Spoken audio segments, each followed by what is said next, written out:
성도 여러분, 평안히 잘 지내셨습니까? 2주 만에 뵈서 그런지 한참 된 것 같은 생각이 듭니다.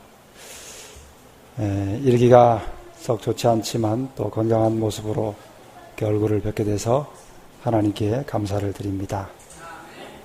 우리 하나님의 말씀, 신약성경 마태복음 19장에 있는 말씀을 함께 좀 보시겠습니다.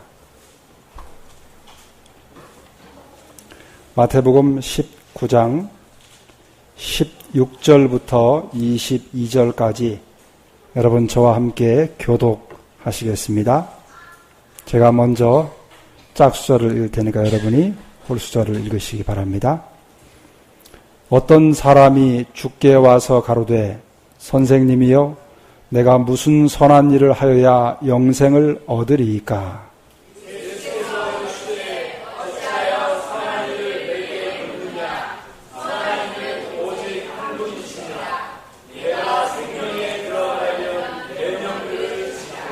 가로되 어느 계명이오니이까?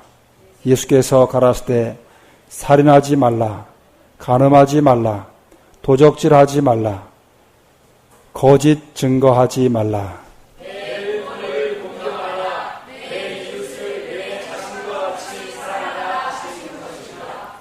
그 청년이 가로되 이 모든 것을 내가 지키어 싸우니 아직도 무엇이 부족하니이까?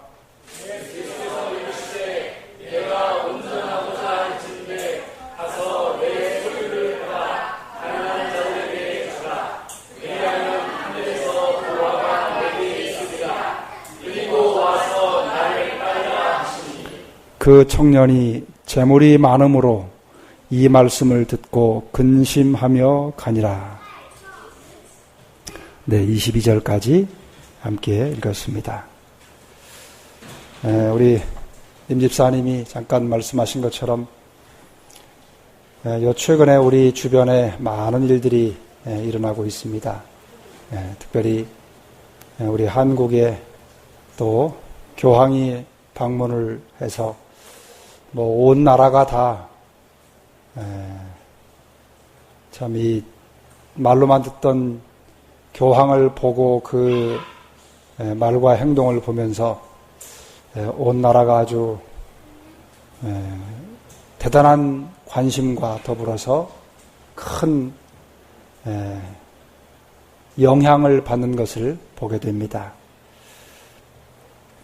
이런 때에 우리 하나님을 믿는 남은 교회의 백성들이 어떻게 살아가야 될 것인가,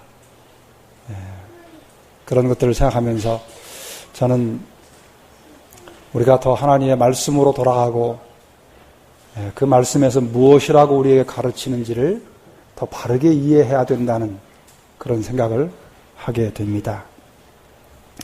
오늘 저는 이 부자 법관에 대한 이 이야기를 좀 여러분과 함께 살피면서 하나님께서 이 사건을 통해서 깨닫기를 바라시는 것이 무엇인지를 생각해 보고자 합니다.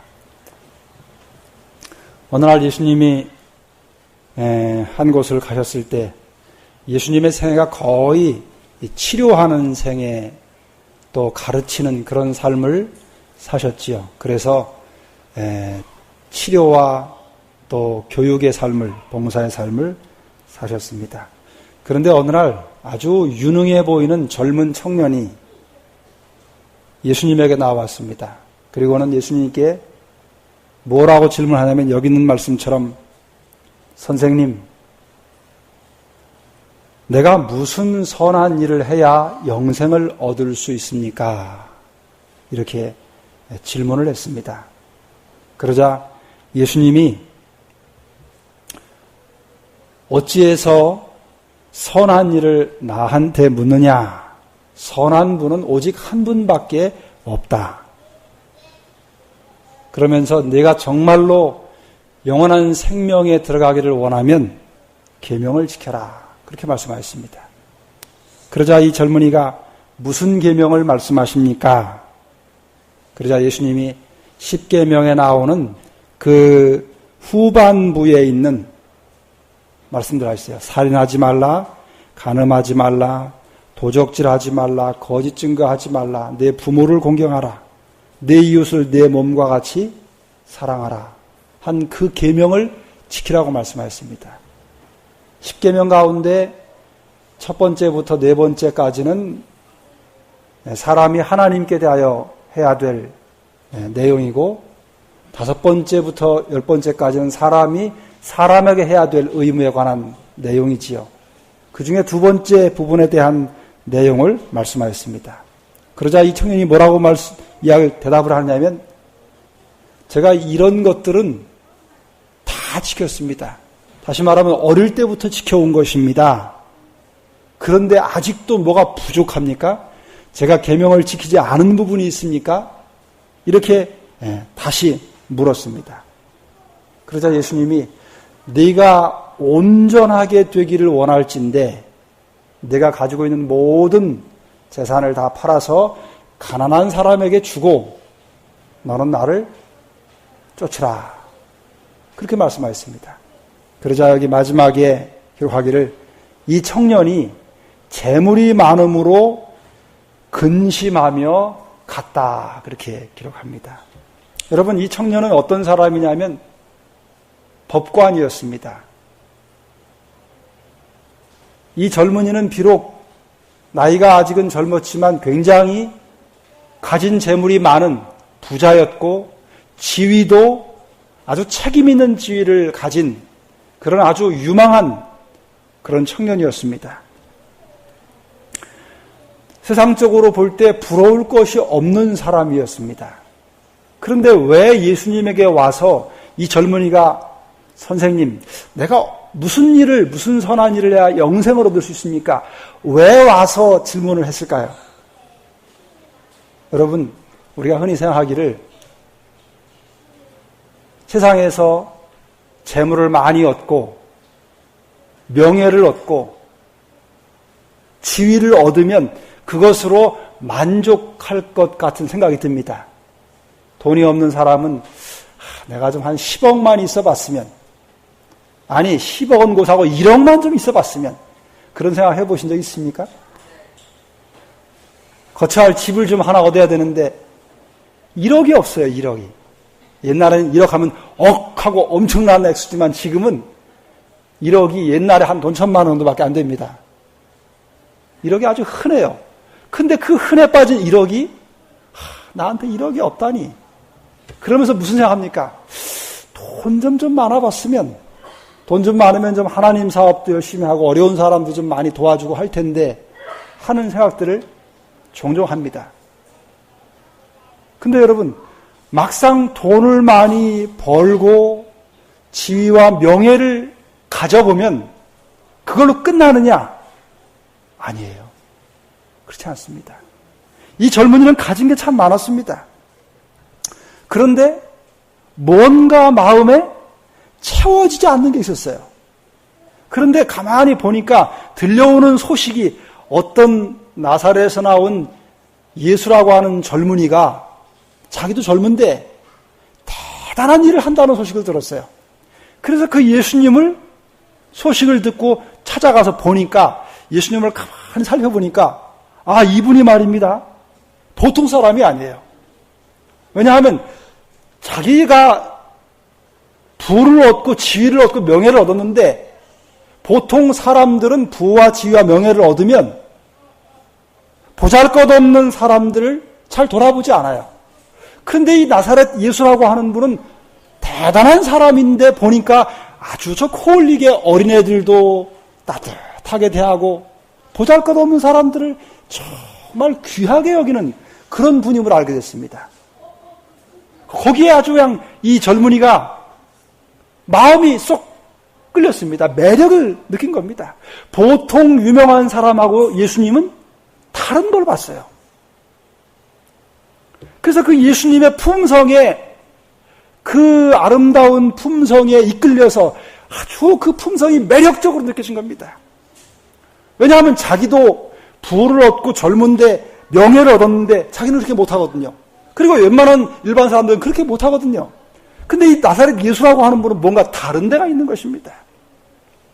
그래서 이 젊은이의 마음속에 그 예수님에 대한 깊은 매력을 느끼고 그분의 품성에 마음이 끌려서 자기도 모르게 그 선생님을 좀 만나봤으면 하는 바람을 가졌습니다. 그러다가 어느 날 정말 그 예수하고 하는 분을 생각하면서 그분을 좀 만나고 싶은 뜨거운 마음이 마음속에 불타오르다가 어느 날 진짜 그분을 만나게 됐습니다. 여기 여러분 시대의 소망에는 이런 이야기를 기록합니다. 그는 큰 부자였으며 책임있는 지위에 있었다. 그는 그리스도께서 당신께 나아온 어린이들에게 나타내신 사랑을 보았다. 그분께서 그토록 부드럽게 어린이들을 영접하여 그의 팔에 안으시는 것을 본 그의 마음은 구주에 대한 사랑으로 불타올랐다 그랬어요. 그러니까 이 젊은이가 말입니다. 그냥 예수님 찾아온 게 아니에요. 예수님의 그 품성이 그 마음 속에 예수님을 사랑하는 마음을 갖게 했습니다. 여러분, 우리도 예수님과 같은 분이 있다면 어떻게 했어요? 이번에 교황이 와서 말입니다. 차도 방탄차 안 타고 조그마한 경차 타고 또 웬만하면 걸어 다니고 의전도 뭐 거창하게 안 하고 말입니다. 어려운 사람들, 세월호 유가족들 만나서 이렇게 친절히 대하고 듣고 또 아픈 사람들 그 낮은 자세로 그 높은 지위에 있는 사람이 자세를 낮춰가지고 같은 눈높이에서 이렇게 대하니까 온 나라 사람들이 말입니다. 교황을 하나님처럼 그렇게 존경하고 사람들의 마음이 확 열리는 것입니다. 아마도 예측하기는 이번 교황 방문으로 카톨릭 신자와 기독교 신자가 그 숫자가 뒤바뀔 것으로 많은 사람들이 예측을 하고 있습니다. 카톨릭에 대하여 굉장히 많은 사람들이 마음의 문을 열게 되는 그런 계기가 될 거라고 생각합니다. 그것처럼 이 부자법관이 마음이 완전히 예수님에 대한 사랑으로 불타올랐다 그랬어요. 그래서 가서 딱 물어보니까 선생님, 내가 무슨 일을 해야 영생을 얻을 수 있습니까? 그렇게 물으니까 예수님이 계명을 지키라. 그거 다 지켰습니다. 여러분, 이 부자법관은 어떤 사람이냐면 어릴 때부터 계명을 잘 배우고 잘 지킨 사람입니다. 그래서 예수님이 그 말씀을 하셨을 때에 아주 자신 있게 내가 이 모든 것을 지켰습니다. 아직도 뭘 지켜야 할 게 부족한 게 더 있습니까? 다시 말하면 나는 그 계명을 완벽하게 지켰다고 자신 있게 대답을 한 겁니다. 그러니까 이 부자법관의 그 마음 속에는 어떤 생각이 있었냐면 사람이 자기 자신에 대해 만족하기가 쉽습니까? 어렵습니까? 어렵지요. 다른 사람은 그 사람의 마음 속을 모르니까 밖에서 보고 그 사람의 겉만을 보고 저 아무개 참 믿음 있다. 저 아무개 참 훌륭하다. 저 아무개 참 본받을 만한 사람이다. 이렇게 생각하기가 쉽습니다. 그런데 자기 자신이 자기 자신에 대하여 만족하기는 쉽지 않습니다. 그런데 이 사람은 자신 있게 예수님 앞에 뭐라고 그래요? 내가 이 모든 계명을 다 뭐였다고요? 지켰습니다. 그거로 끝나는 게 아니고 뭐라고 그래요? 아직도 무엇이 부족합니까? 그러니까 뭐예요? 완전히 자기 자신에 대하여 굉장한 확신이 있는 사람입니다. 여러분, 이 젊은이의 마음속에 가지고 있던 생각을 한마디로 표현하면 이렇게 말할 수 있어요. 나는 의롭다. 내가 의롭다고 스스로 만족하는 상태에 있던 사람입니다. 여러분 자신에 대하여 내가 이만하면 됐다, 의롭다 이렇게 생각하는 분이 있습니까? 그렇게 만족하는 분이 있으세요? 그렇게 만족하는 분이 있다면 대단한 분입니다. 아주 보통 사람이 아닙니다. 이 젊은이가 그랬습니다.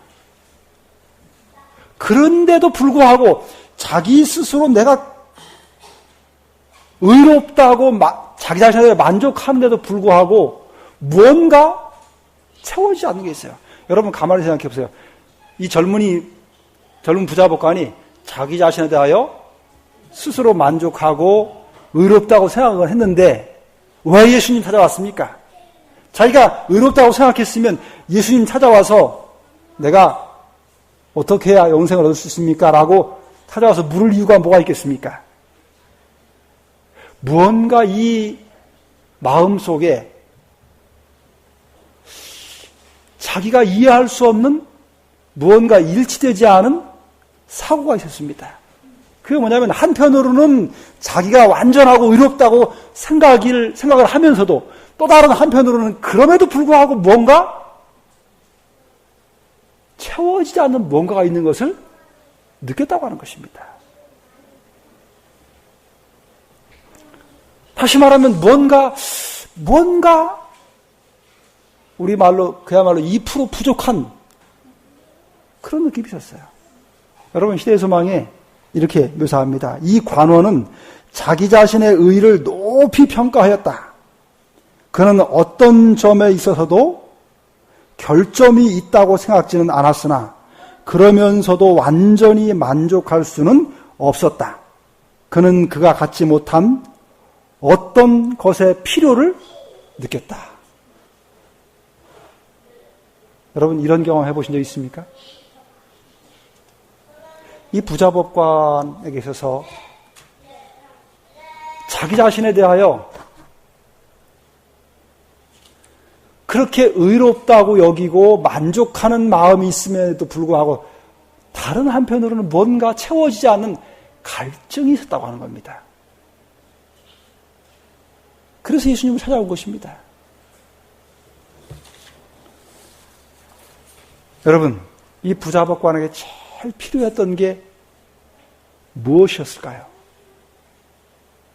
왜 자기가 완전하게 계명을 지켰다고 그렇게 자부하는 상태에 있으면서도 왜 무언가 허전함을 느꼈을까? 그게 무엇이었을까요?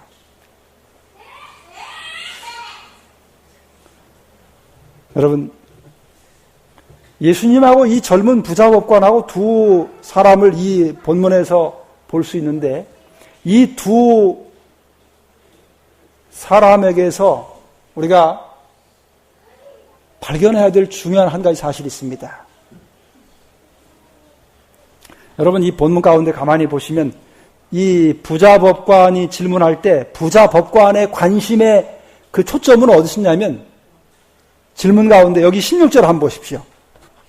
16절 내가 무슨 선한 일을 해야 영생을 얻겠습니까?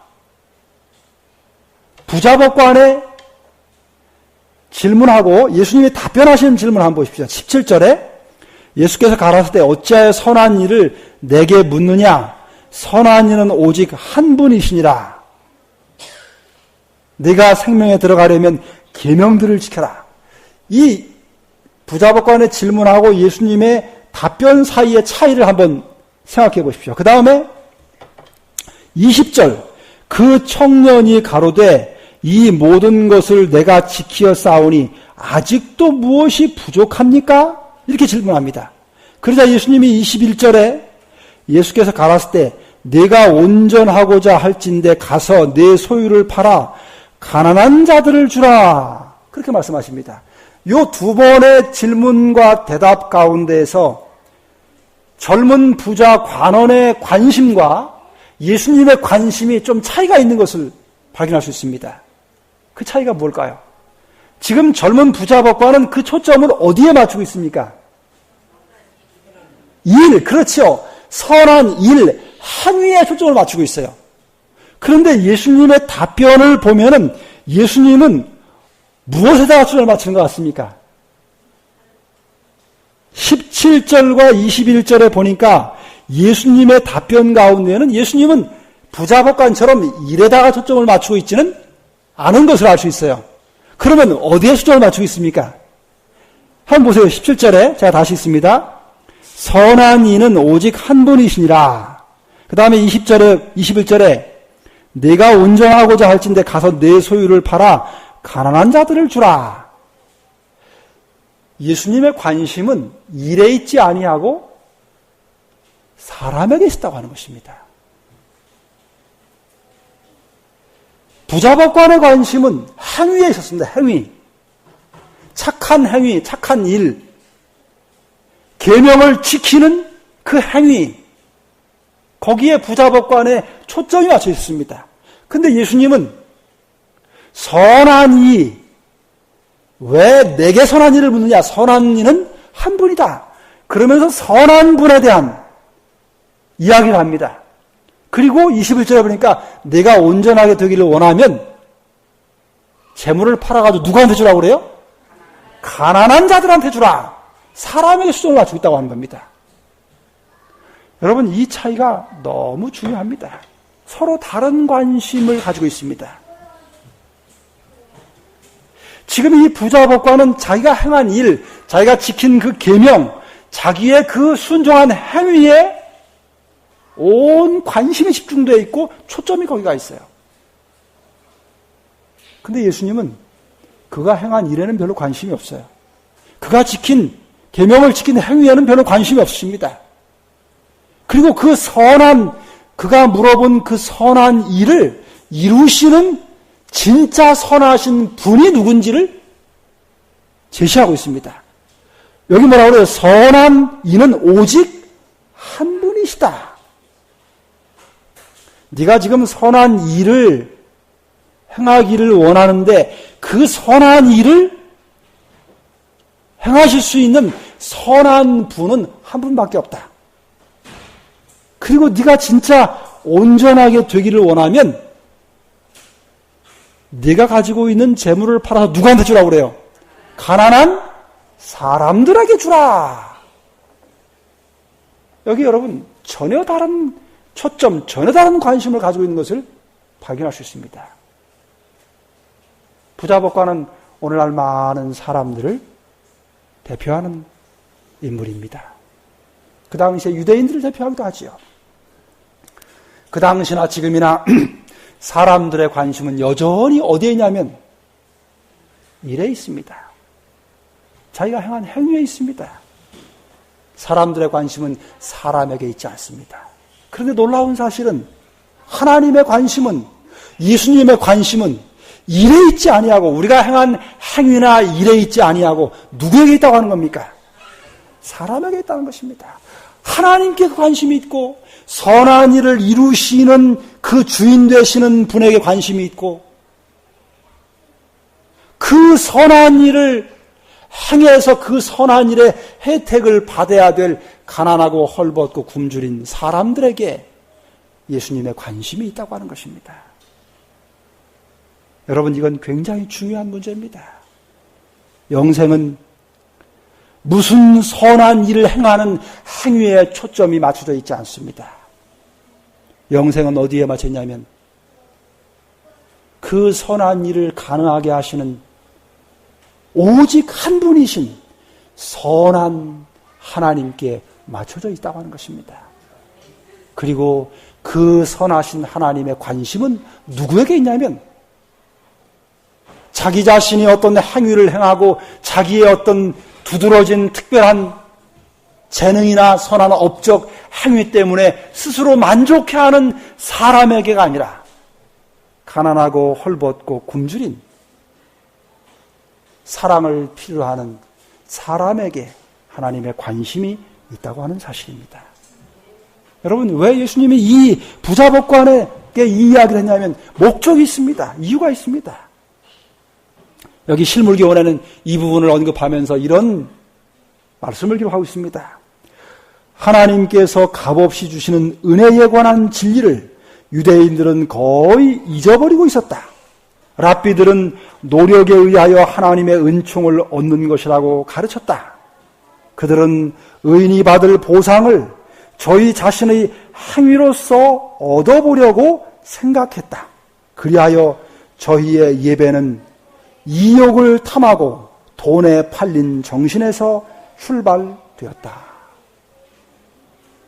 여러분, 그 당시 예수님 당시에 유대인들이 잊어버리고 있었던, 하나님을 믿노라고 하고 메시아를 기다렸던 그 유대인들의 마음속에 잊고 있었던 진리가 있었습니다.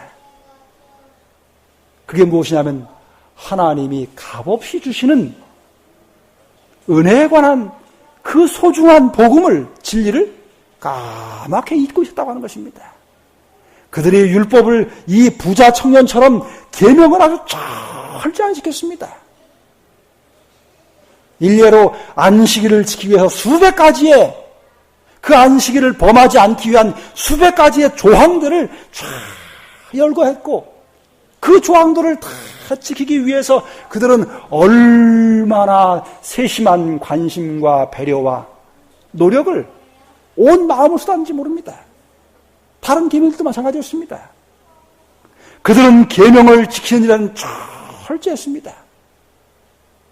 그러나 그 계명을 지키는 그 일 가운데서 하나님이 주신 진짜 기억해야 될, 값없이 거둬주시는 이 소중한 복음, 그 은혜의 진리를 유대인들은 까맣게 잊어버리고 있었습니다. 그래서 그 결과 랍비들이 어떻게 가르치냐면, 다시 말하면 그 당시에 소위 종교 지도자들, 목회자들이 어떻게 가르치냐면, 성경 교사들이 은총은, 하나님의 은혜는 자기가 노력한 만큼 얻을 수 있다. 자기가 선한 일을 행한 그 행위에 대한 보상으로 하나님의 은총을 얻을 수 있다. 그렇게 가르쳤습니다. 그것이 어찌 보면 옳은 것처럼 느껴졌습니다. 그래서 이 젊은이 부자 법관도 그 가르침에 아주 깊이 그 사상이 물들고 익숙해 있는지라, 내가 무슨 일을 해야 구원을 얻습니까? 영생을 얻습니까? 그렇게 일에 관심을, 초점을 맞추어서 예수님께 나왔던 것입니다. 그때 예수님의 계명을 지키라고 하니까 계명 다 지켰다 그랬어요. 조항들은 다 지켰습니다. 그러나 정작 중요한 그 계명의 가장 중요한 핵심이 되는 그 계명이 가르치는 정신, 하나님이 그 십계명을 통해서 가르치시고자 하는 가장 중요한 핵심인 기초가 되는 정신은 잊어버렸습니다. 그것은 자기를 희생하고 가난한 자에게 자신의 재물을 아낌없이 나누어주는, 하나님이 죄인들을 위해서 당신의 생명까지 내어주신 그 사랑은 그 계명을 통해서 깨닫지 못했다고 하는 사실입니다.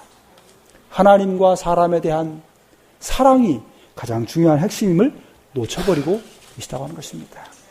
여러분, 이번 교황 방문으로 많은 사람들이 카톨릭으로 갈 겁니다. 그 카톨릭에 가서 많은 사람들이 무엇을 배울 것이냐면 선한 행위를 배울 것입니다.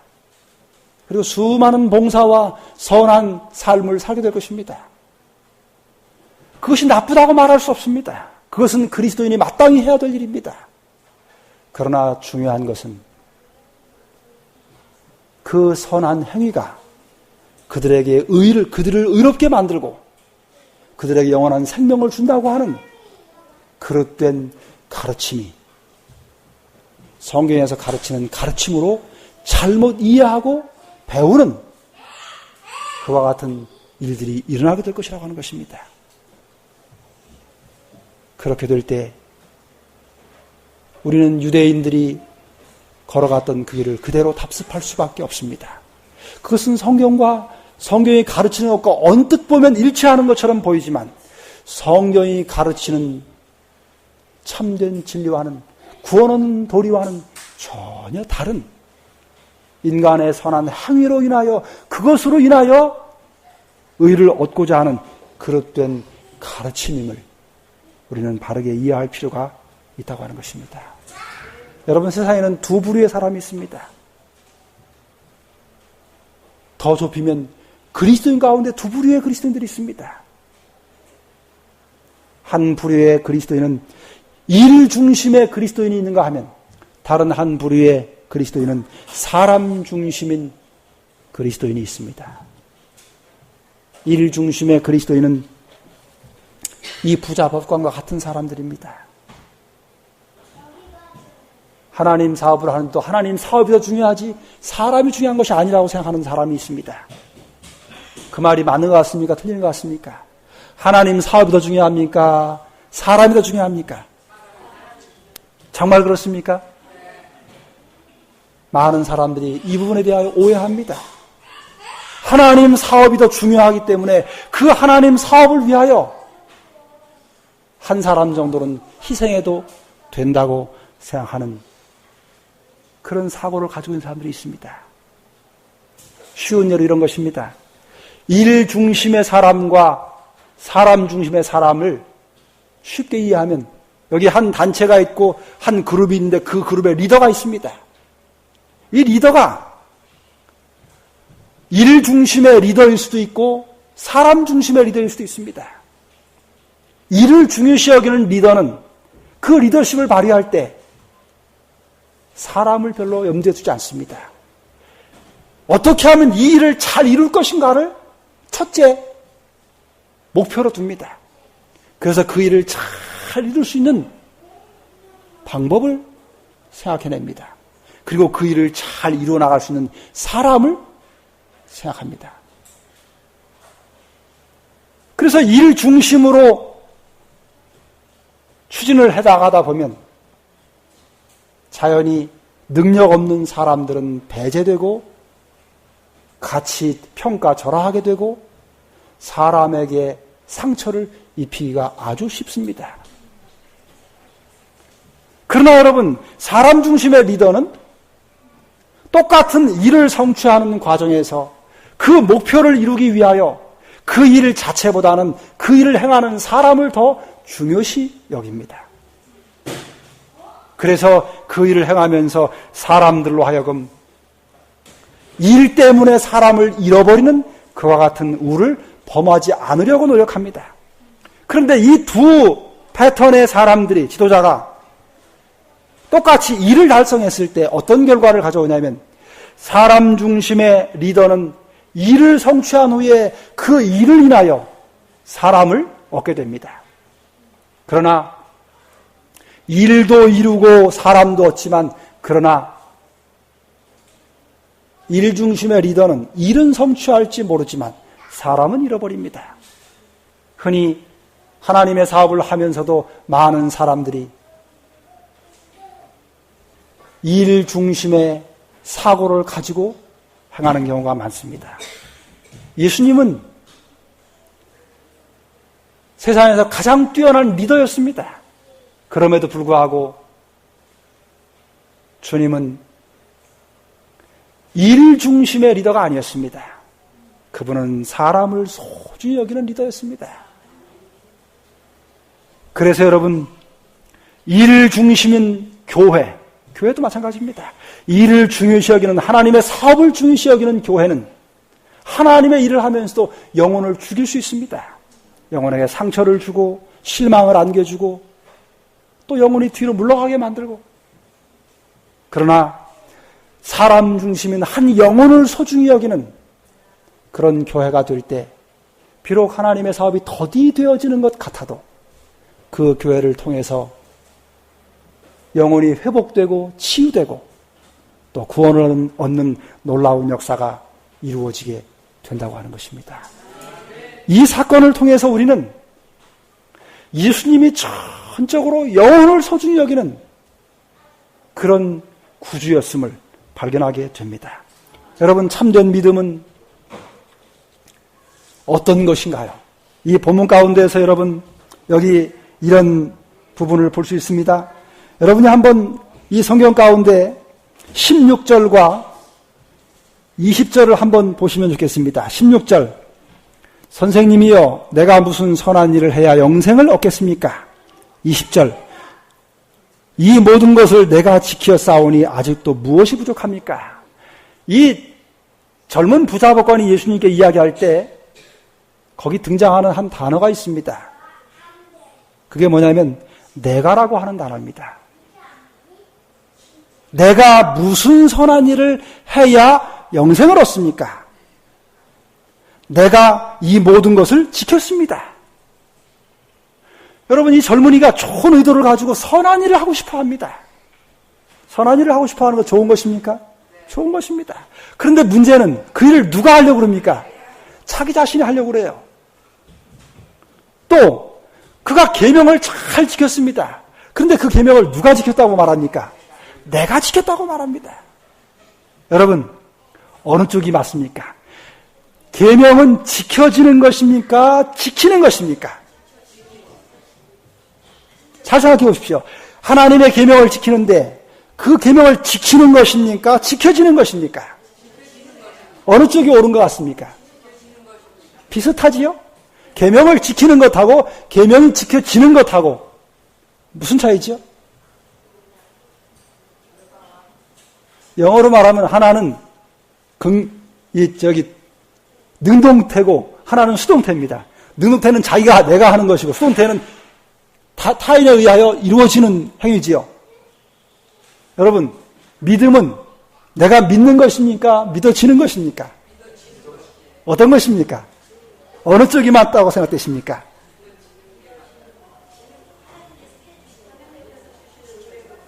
여러분, 이 본문에 나오는 부자법관은 내가 무슨 일을 해야 되고 내가 계명을 지켰습니다.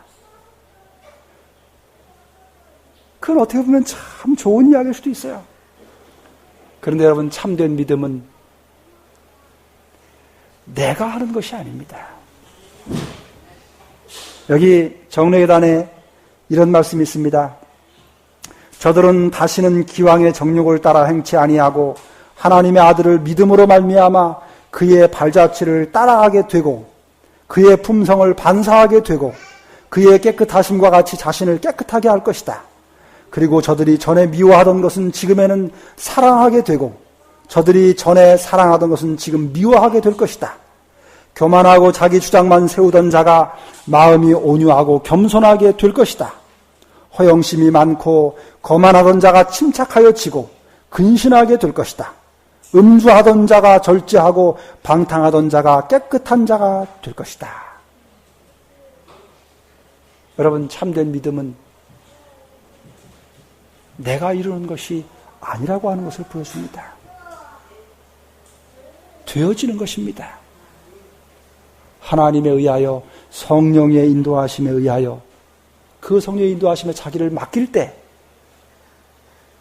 우리로 하여금 하나님의 계명을 지킬 수 있는 믿음을 우리에게 허락하시고 순종할 수 있도록 우리를 변화시켜 주는 것입니다. 그러므로 여러분이요, 참된 믿음은 하나님이 거저주시는 하나님의 의를 자기의 것으로 받아들일 때에 하나님께서 이루어주시는 하나님의 위대한 역사인 것입니다. 자기 의는 결국은 자기 자신을 위하여 모든 일을 행하게 되고 결국은 자기 자신의 이기적인 이기심 아래서 잘하려고 시도하게 되는 것입니다. 그래서 이 마지막 부분에 이 청년이 재물이 많음으로 근심하며 갔다 그랬어요. 이 부자법관이 온전하게 되는 것이 무엇인지, 하나님을 믿는 것이 무엇인지를 바르게 알았더라면 그는 가난한 자들을 위하여 자기의 재물을 기꺼이 나누어 주려고 했을 것입니다. 여러분, 저는 이제 시간을 줄이면서 제가 오늘 드리려고 했던 가장 중요한 핵심을 다시 한번 요약합니다. 하나님을 믿는 참된 믿음은 자기의 의로, 자기의 행위로 얻어지는 것이 아닙니다. 영원한 생명은 내가 행한 행위와 내가 이룬 의를 통해서 얻어지는 것이 아니라 하나님이 이루어 놓으신 의, 하나님이 우리에게 거둬주시는 의를 받음으로 선물로 주어지는 것이 바로 영원한 생명이라고 하는 사실입니다. 그리고 그 영원한 선물을 받은 사람들은 그것이 거저받았음을 알기에 거저 기꺼이 나누어주는 그런 정신을 가지고 살 수밖에 없게 된다고 하는 것입니다. 그 일을 가능하게 하는 것이 무엇이냐면 그리스도의 십자가입니다. 여러분, 예수 그리스도의 십자가가 무엇을 의미하는지, 그 십자가에서 예수님이 돌아가신 것이 나와 어떤 관계가 있는지, 의를 이루는 것이 그 십자가에 무슨 의미인지를 깨닫는 것이 필요합니다. 오늘 우리 속에서 그 의를 이루시고 우리를 영원한 생명으로 인도하시기를 원하시는 하나님의 그 놀라운 뜻이 이루어지도록 성령께서 우리 안에 임하시고 우리의 시선을 그리스도께로 다시금 향하심으로 주시는 귀한 의의 선물을 받고 그 선물을 기꺼이 나누는 이타적인 삶을 사시는 우리 모두가 되시기를 간절히 바라면서 말씀을 마치겠습니다.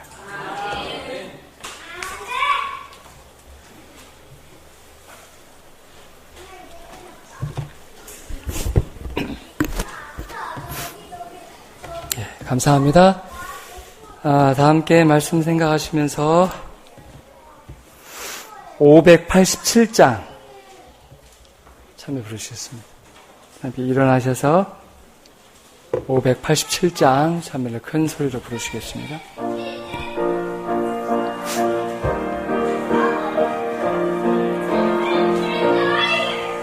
참 사랑 가진 자는 늘 기쁨 누리고 또 이웃에게 기쁨을 늘 나눠주도다. 주님은 사랑이시오니 주님을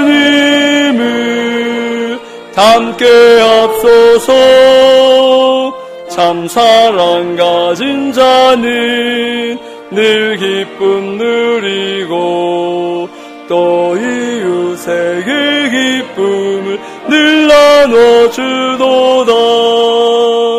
죄악과 슬픔 많은 이 땅에 처하여 늘 사랑하는 마음으로 영원 구하세. 주님은 사랑이시오니 주님을 함께 앞서서 참 사랑 가진 자는 늘 기쁨 누리고 또 이웃에게 기쁨을 늘 나눠주도다. 이 세상 지나가고 새 세상 이르며 주님과 그의 사랑 늘 찬양하겠네. 주님은 사랑이시오니 주님을 함께 앞서서 참 사랑 가진 자는 늘 기쁨 누리고 또 이웃에게 기쁨을 늘 나눠주도다. 사랑의 아버지 하나님, 우리가 행한 행위나 일에 관심을 갖지 아니하시고 연약하고 부족하지만은 저희 자신들을 소중히 여기시고 우리를 귀히 여기셔서 한 사람 한 사람 비록 적은 영혼이지만은 그 영혼을 소중히 여기시고 그 영혼에게 관심을 기울이시는 하나님의 그 사랑을 인해서 감사를 드립니다.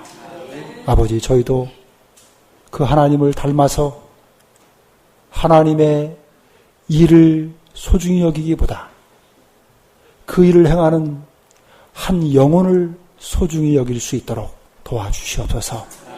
그리고 무엇보다도 저희가 선한 일을 가능하게 하시는 선한, 오직 유일하신 선한 이이신 우리 주님께 우리의 마음을 향할 수 있도록 도와주시옵소서. 그래서 주님이 한 영혼을 위하여 십자가에 달리신 것처럼 저희도 한 영혼을 위하여 우리의 가장 소중한 것을 기꺼이 드릴 수 있는 주님을 닮은 자녀들이 되게 도와주시옵소서. 우리에게 그 놀라운 의를 선물로 주심을 감사하옵고 그 선물을 주시는 주님을 향하여 우리의 시선을 놓치지 않도록 끝까지 지켜 주옵소서. 우리를 구원하신 예수님 귀하신 이름으로 간절히 기도드리옵니다.